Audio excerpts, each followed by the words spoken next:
all set. Whoa.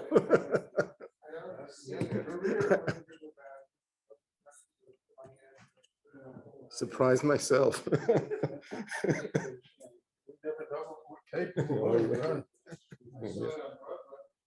Good. So you're really fine.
Is it 10 o'clock?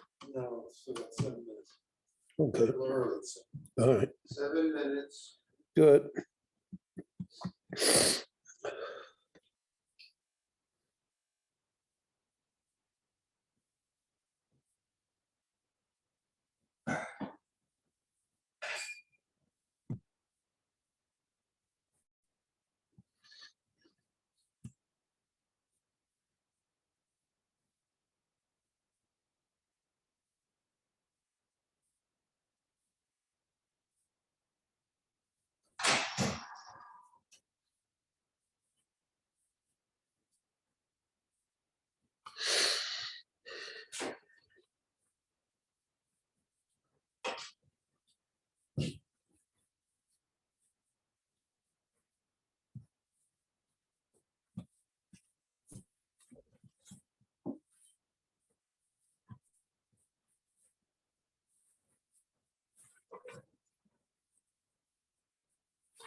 Morning. All right.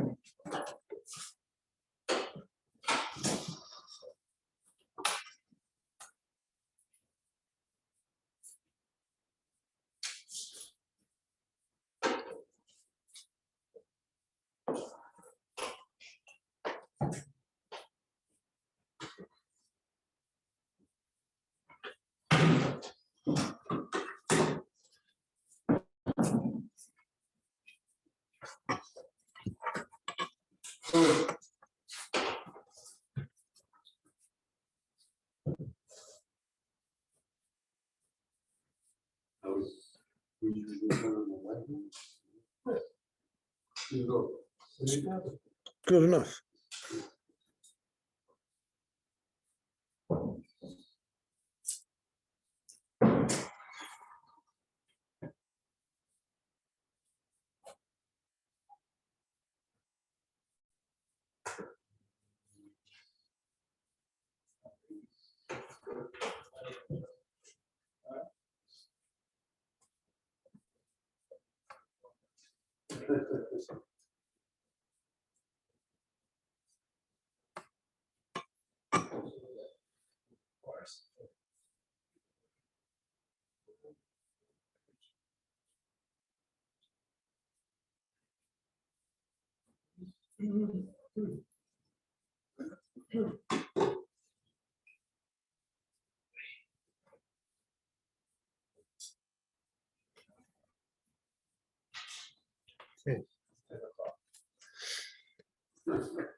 Boker Tov, everyone, and a good Erev Shabbat. Try and stay warm.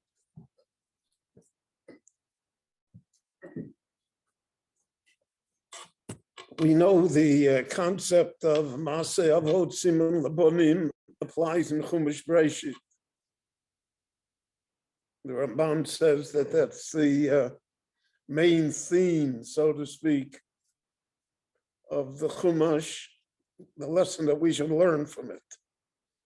But that is not restricted to Chumash Breshit, because now when we begin Chumash Shmot, we will see that the Torah gives us a pattern that will be pursued throughout Jewish life. And it's noteworthy that we should pay attention to it.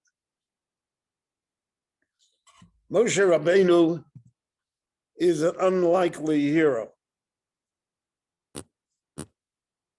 First of all, it's unlikely that he's alive because he was cast into the Nile River. And the crocodiles should have ate him. He's saved by a very unlikely intervention. The daughter of the Pharaoh. So the Torah teaches us that likely and unlikely are very hard words to define. And that probably the best word that we could use when we gaze at events is uncertainty. We don't know how things happen. Later on, the experts will tell us. But everything is completely unpredictable. So if God wants to save the Jewish people, he does so through the daughter of the Pharaoh. And what did the daughter of the Pharaoh do? So the Torah teaches us that she reached out with her hand towards the infant that was in the middle of the water. So the Gemara says that it's obvious she couldn't reach. She's standing on the bank of the Nile, and the crib is in the middle of the Nile. So it's obvious that she cannot reach him. Nevertheless, she stretches forth her hand. So the Gemara says that one of the nisim, one of the miracles, was that somehow her hand reached him. The shtarba yoda. Her hand became longer, so to speak. So the rabbis have taught us that miracles happen, but they have to be initiated by human beings. They're not whole cloth from heaven. If she would not have reached out her hand, then we'd have a different story here. But because she extended her hand, even though in her mind it may have been a futile gesture, the miracle occurred. And that's what made the impression upon her. Why did she save the child? Because she saw that her hand, which was not long enough to reach the child, did reach the child. So she had a sign from heaven that something special is going on.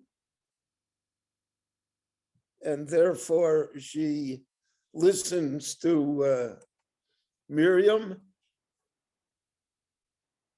which is another strange thing, that the sister should be at the banks of the river, not to give up on him. The mother wasn't there. The father wasn't there. But Miriam, the sister, was there.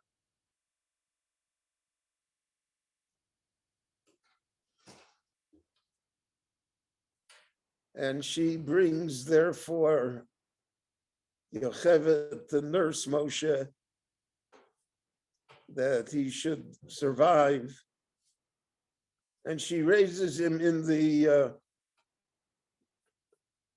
palace of the king. So what yeshiva did Moshe go to?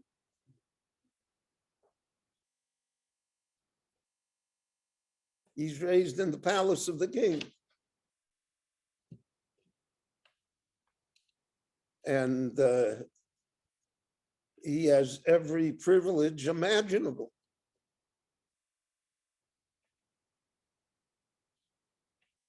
Now we will see later when he rescues the daughters of Yisro from the shepherds. So they told their father, Ish Mitzri Tzilanu. An Egyptian saved us. Farshim point out, it was obvious that they thought he was an Egyptian. The way he dressed, I mean, it was his background.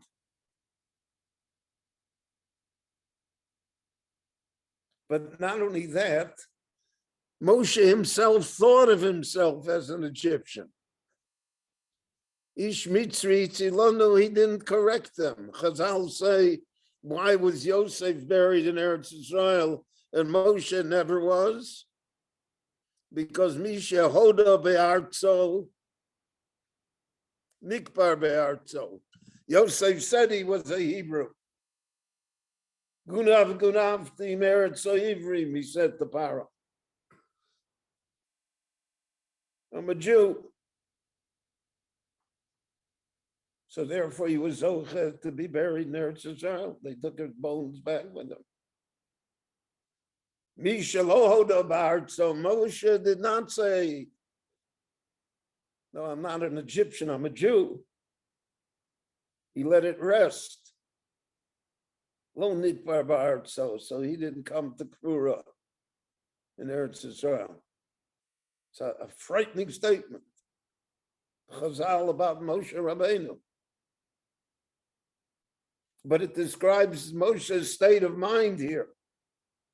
And it explains to us, it makes it at least more clear to us, all of his objections to going to save the Jewish people.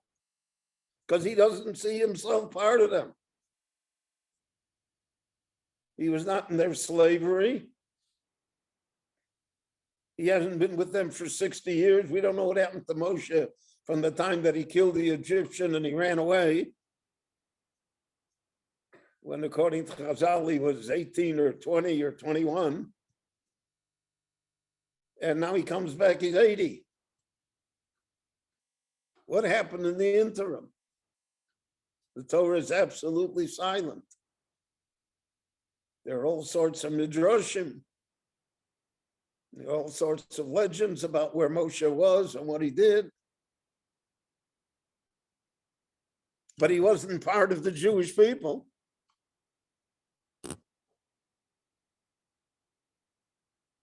Didn't communicate with his brother Aaron.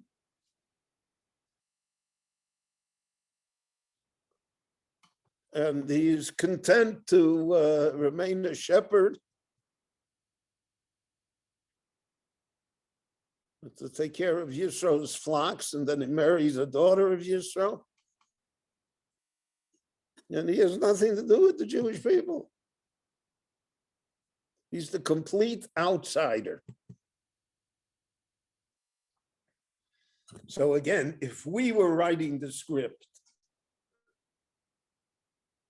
so we would not have such a person be the Moshiach Shel Yisrael and the Rabbin Shel Yisrael and the greatest Jew that ever lived. We would not, we couldn't fit that into him.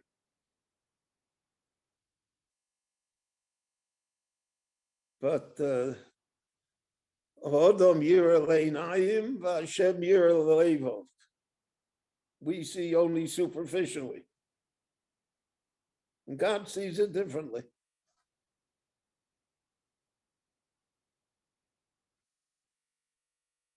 So what turns Moshe?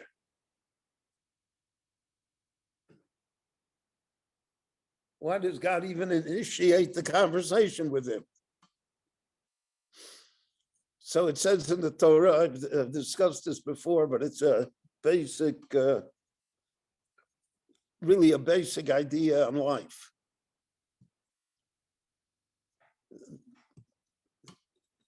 The Kotzker Rebbe has a whole idea based on this.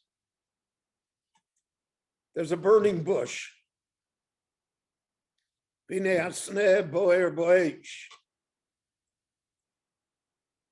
bush, there's a fire that rages. But the bush is not consumed by the fire. It somehow, the fire cannot destroy it. So the Kotzker says that this was a phenomenon that was obvious to anybody. The bush didn't come only because of Moshe. The bush was there. And it was burning. And it wasn't consumed. But everybody is busy. People have carpool, they have to go shopping, they're going somewhere, they have appointments. So they walk by, oh yeah, look at that bush, you know, it was here yesterday, and then something didn't get burned yet. And people keep on going. Moshe stopped. Moshe, what begins Moshe's greatness is that he stopped to notice a phenomenon. He stopped to notice what was happening. And he said, Asura no va'ere es abare agodol hazeh, madua lo yivar asneh. I want to examine this. Why does it not burn? Why does it survive? And we all know that the sneh is the representative of Klal Yisrael. So it's a living example for everybody in the world should ask, how come there are Jews in the world? Madu elo yivar asneh. But everybody's busy.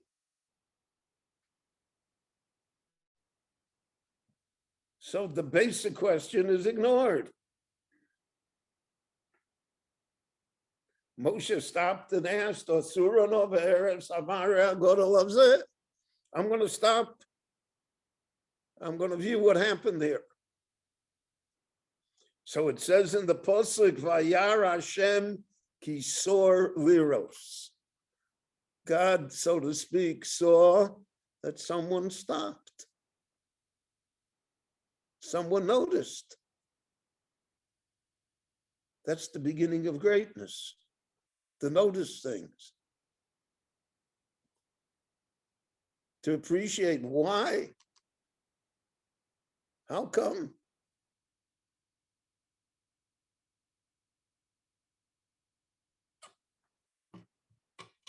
So then the Malach said to him, Moshe, Moshe, come here, I got a job for you. Moshe, in the worst way, does not want that job. He has every excuse possible.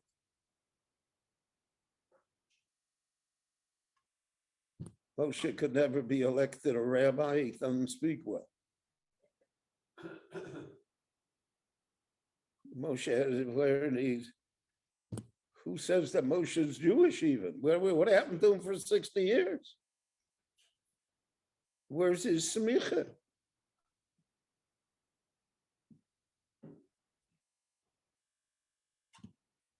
Moshe says all of this. Moshe also says the Jewish people are not worthy of it. Me and Anochi, who am I to save them, and who are they to be saved? Very tough, bad people. They're the ones that informed against me. I almost got killed. They're the ones that fight amongst themselves. They're the ones that produce the taskmasters for the Egyptians. They're working for the Egyptians against the Jews. So they're not worthy. I'm not going, he says. Shlach no bi'ati shlach. Send, you know, you want to send someone. Send Aaron. Aaron's Aaron's the head of the kollel. Everybody knows Aaron. He's Ohev Shalom, Rodev Shalom. Tzaddik, send him. Not me.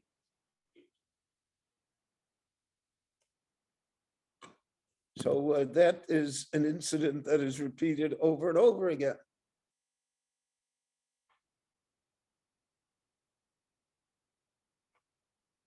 When Shmuel wants Shaul to be the Melech, he doesn't want.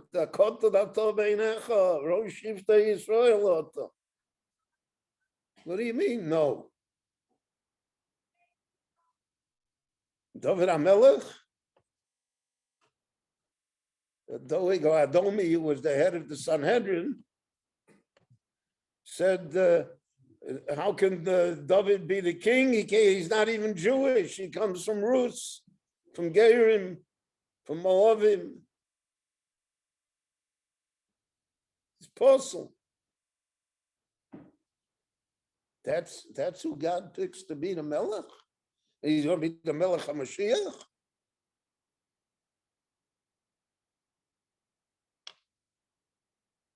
We would hope that the Lord had better taste than that.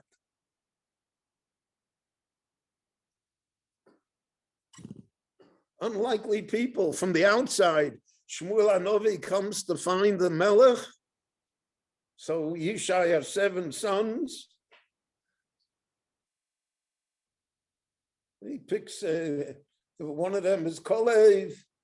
The Chazal say that he never sinned in his life. So he's worthy to be the Melech, never sinned.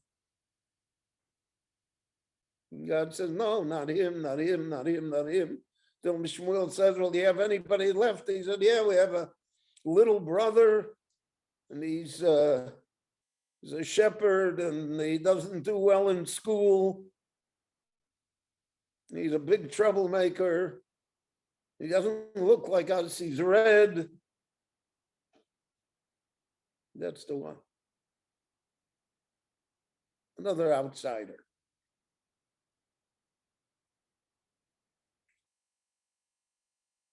So the pattern is set.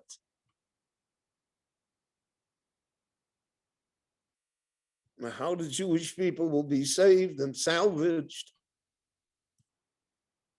is never predictable.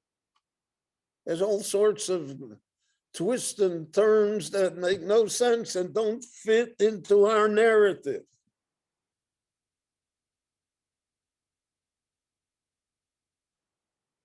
But we blithely go along anyway.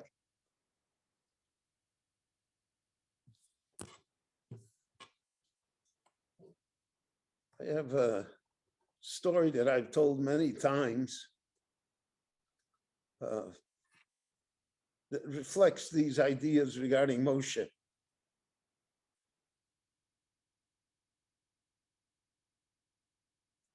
Chazal say that Moshe had many Hebrew names. I mentioned before that that Ibn Ezra, Avram Ibn Ezra in his parish, says that Moshe is an Egyptian name. And that the verb Mishisiu, Kiminamaya Mishisiu, is an Egyptian verb that has crept into Hebrew. So Moshe is his non-Jewish name.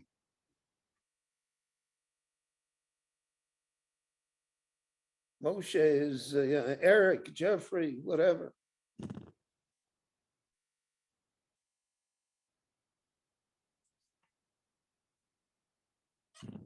The Chazal also tell us that Moshe had Hebrew names, beautiful Hebrew names. Tuvia, Yered, Ikusio, all sorts of names. And yet he's known as Moshe. He's known by, so to speak, his non-Jewish name, which became a Jewish name throughout the generations, millions of Moshes.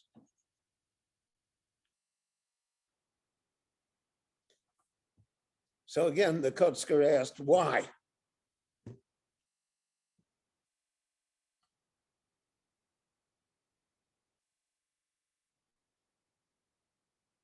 So I always think of the experience that I had that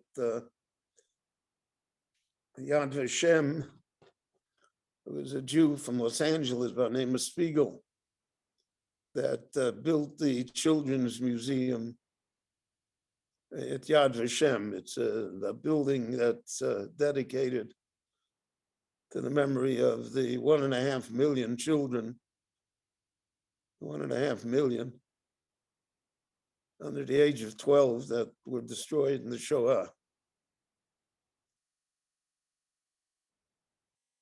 Ponevezh Rav told me when I was in Miami Beach, he once asked me to make a parlor meeting for him of the couples under 40. So I told him, Rebbe, I'll do whatever you say, but that's not the audience that's going to give you money. They are all burdened with tuition and raising a family. I said, we have, Baruch Hashem, retired people in the shul that have made a lot of money. So he said to me with a smile, but he said, don't tell me my business. I know what I'm doing. Okay.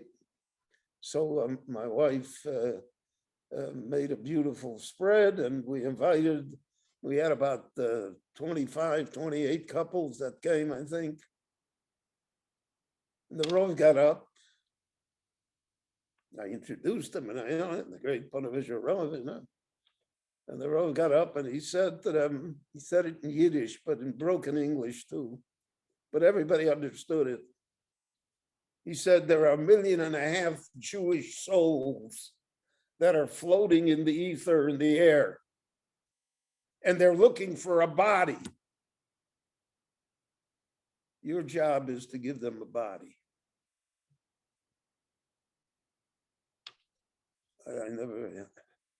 I never was at such a parlor meeting in my life. Within the year, we had about 15 new babies in the show.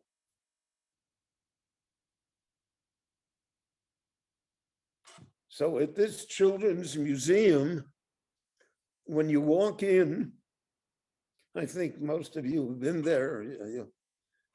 There's it's pitch black. It's so dark that you have to hold on to the railing to put one foot in front of the other. But after a while, your eyes become somewhat adjusted to the blackness.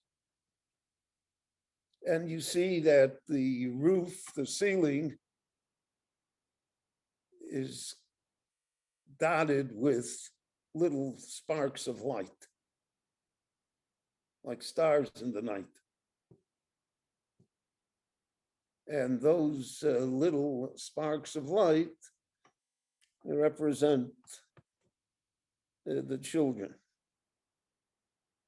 And then there's a voiceover, a tape recording that plays, and it says nothing but names. Hannah Goldberg, 3 years old, Varsha. Moshe Schmidt, 8 years old, Germany. The names. And it makes such a powerful impression. I ran out of there into the blinding Jerusalem sunlight. And really, for the first time in my life, I really thought that my name is not on that tape. I'm of the age, they meant me. My parents moved to Chicago instead of staying in Lithuania. My name is not on the tape. So if my name is not on the tape, then there's an obligation there to do something for the Jewish people. It's automatic almost. So none of our names are on the tape. So our job has always been what Moshe's job was: build the Jewish people. And that's what God told him. The Malach said to him, Moshe, Moshe. He didn't call him by a different name. You're Moshe min hamayim shisiyu. I took you out of the crocodiles. Don't tell me I'm not going. Don't tell me this is not my job. I took you out. You were raised by the daughter of the Pharaoh. Are you going to spend your life being a shepherd for Israel?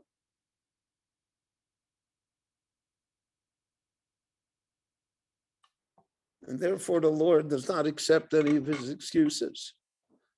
God said, you can't speak, we'll get somebody that can speak. That has nothing to do with the issue. The Jay won't believe me. They'll say, who's this guy? He came, and in 60 years he's not here. Now he comes and he says, I'm the head. Valid point that he makes. So they won't believe me. The Boni Shalom answers, they'll believe you. You won't believe at the end. I'll tell you to speak and you'll hit the rock. Don't say they won't believe. So there are so many nuances and lessons in this story of Moshe.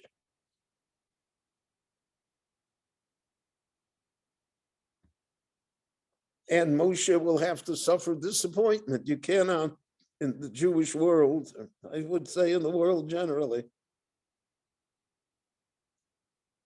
you cannot accomplish, it's never a graph that continually goes up. There always are bumps in the road, failures. Sometimes a lot of them.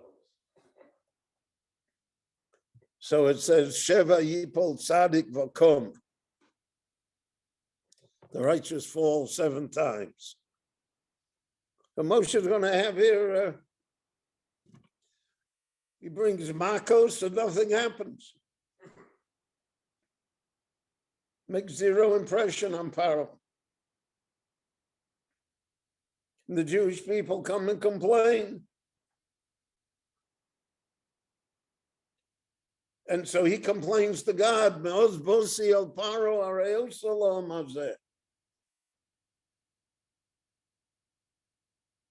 how do you deal with disappointment?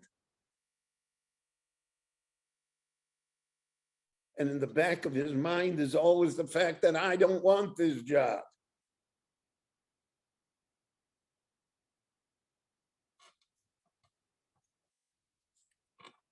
So that's part of the structure of Moshe.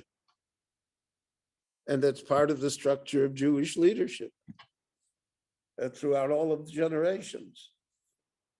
How many great people came to us that are from the outside, even in our time.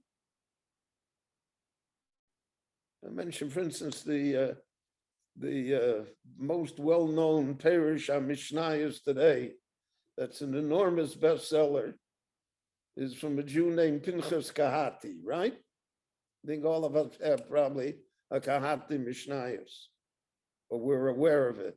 Kahati was a clerk in a bank. He didn't have a kollel, he didn't have a yeshiva, he wasn't a Rav Agon or Tzaddik.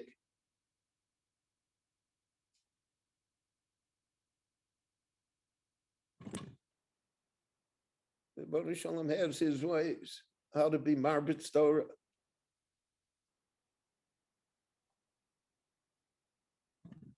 Rabbi Steinsaltz, Zichrono Livrocha, came from the outside.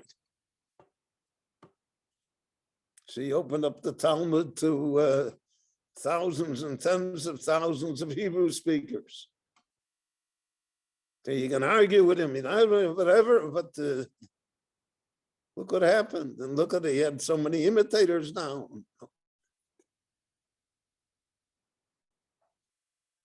People from the outside. We could say it regarding the whole state of Israel is built by people from the outside.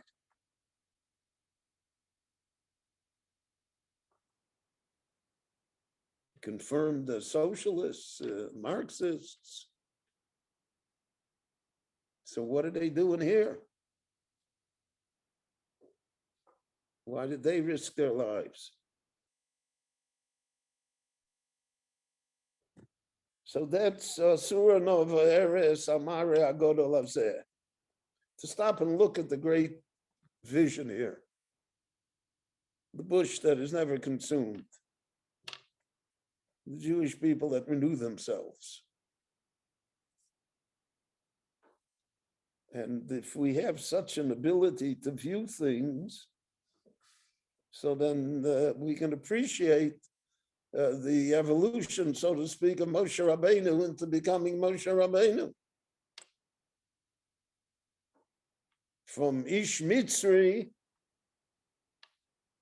to Lokom B'Yisrael Kamoshe Od.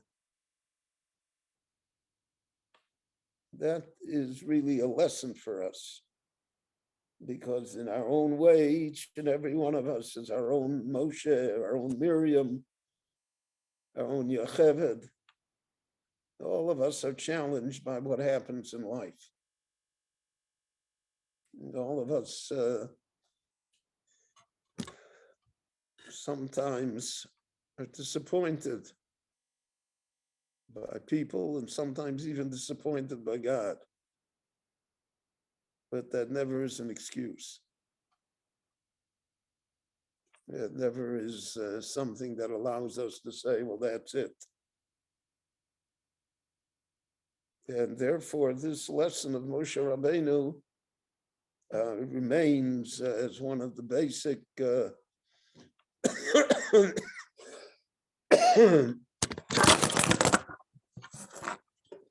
basic pillars of thought regarding Jewish life generally. And I think that's something that all of us can appreciate. So have a very good Shabbat, stay well and stay dry and stay warm. Shabbos, Shabbos. Excellent. Shabbat shalom.